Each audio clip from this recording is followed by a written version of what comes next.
Dan yang kedua yang saya pengen sampaikan tuh gini, ketika kita mencoba untuk mencapai ketenangan jiwa, yang selanjutnya harus kita lakukan adalah mencoba untuk mengidentifikasi hal-hal apa aja yang membuat kita ngerasa kita tuh jadi apa ya, ngerasa menyesal gitu. Jadi apa ya, istilahnya tuh gini, coba cek lagi, identifikasi hal-hal apa yang membuat kita tuh tidak puas dengan diri kita. Nah, kita coba maafkan diri kita. Jadi kalau pertama posisi kita sama Allah, posisi kedua, yang kedua adalah yuk kita mulai maafkan diri kita, betul. Hal-hal apa yang menurut diri kita tuh belum pas, belum cocok. Nah, ini yang kedua tuh ngobrolnya sama diri kita.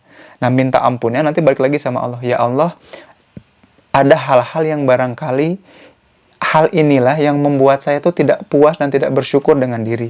Maka bantu saya untuk memaafkan diri ini gitu. Ini yang penting gitu. Gimana caranya supaya diri ini itu bisa memaafkan diri sendiri. Itu juga ciri ketenangan jiwa tuh ada di situ.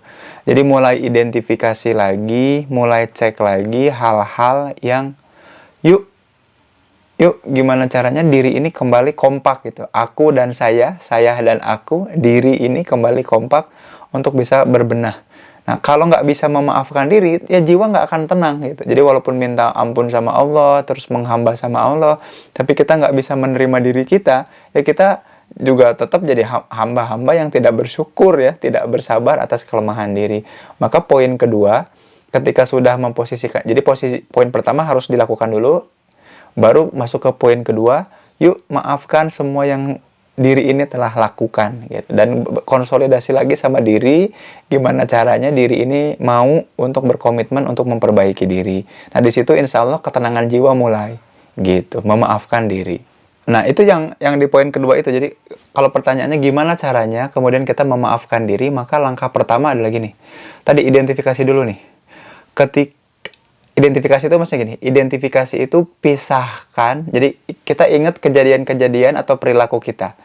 Dalam keseharian misalkan ya, gimana sih cara kita berinteraksi sama orang lain. Nah, ada nggak sih hal-hal dalam diri kita yang kita anggap harusnya tuh jangan kayak gitu. Nah, harusnya jangan kayak gitu kan berarti ada kesenjangan antara harapan dengan kenyataan. Nah, kesenjangan ini coba kita cek lagi. Misalkan, ya Allah, aku tuh selama ini masih suka lupa sama Engkau ya Allah. Aku tuh pelupa, aku nggak melibatkan Engkau. Nah, gimana ya caranya biar nggak lupa? Nah, kita sama diri itu coba maafkan diri dulu. Apa yang membuat kita lupa ini gitu?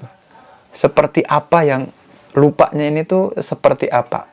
Terlupanya itu bagaimana? Nah, ini yang harus kita pahami, sadari betul. Mudah-mudahan dengan melakukan itu kita menjadi sadar bahwa ada hal-hal yang bisa kita kontrol dan hal-hal yang tidak bisa kita kontrol.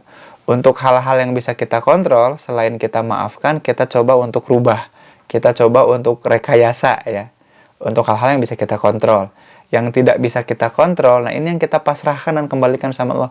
Ya Allah, ada hal-hal nih pada diri aku yang aku sulit untuk mengendalikannya, maka aku kembalikan pada Engkau ya Allah. Gitu.